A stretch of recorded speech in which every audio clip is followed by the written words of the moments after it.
ஏழாவது முறையாக திமுக ஆட்சி அமைப்பதும் முதல்வர் ஸ்டாலின் இரண்டாவது முறையாக முதலமைச்சராவதும் உறுதி என அமைச்சர் கோவி செழியன் நம்பிக்கையுடன் தெரிவித்தார். திருவிடைமருதூர் சட்டமன்ற தொகுதியில் 4வது முறையாக போட்டியிடும் திமுக வேட்பாளர் கோவி செழியன் கடந்த 3 தேர்தல்களில் முன்னாள் முதலமைச்சர் கருணாநிதியின் சாதனைகளை சொல்லியும் இந்த தேர்தலில் முதலமைச்சர் ஸ்டாலின் ஆற்றிய மக்கள் நலத்திட்டங்களை முன்வைத்தும் வாக்கு கேட்பதாக கூறினார். மாதந்தோறும் 1000 ரூபாய் வழங்கும் முதலமைச்சர் ஸ்டாலினுக்கே எங்கள் வாக்கு என தாய்மார்கள் கூறுவது மகிழ்ச்சி அளிப்பதாகவும் அவர் கூறினார்.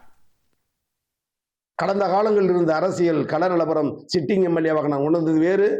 4வது முறை வேட்பாளராக போட்டியிடுகிற பொழுது இதுவரை அடையாத எதிர்பார்ப்பு, மகிழ்ச்சி மக்களிடத்தில் இருக்கிற காரணத்தால் இன்னும் பெருமையோடு களத்தில் நின்று களப்பணியாற்றி சிட்டிங் எம்எல்ஏ என்பதை தொடர்ந்து இந்த முறையும் சிட்டிங் எம்எல்ஏ என்ற பெயரை பெறுவதற்கு அயராது பணியாற்றி கொண்டிருக்கிறேன், உழைத்துக் கொண்டிருக்கிறேன். வெற்றி பெறுவது உறுதி.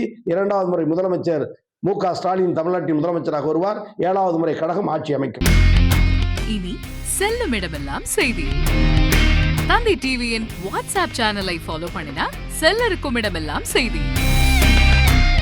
இதோ QR கோட் இப்பவே ஸ்கேன் பண்ணுங்க, ஃபாலோ பண்ணுங்க.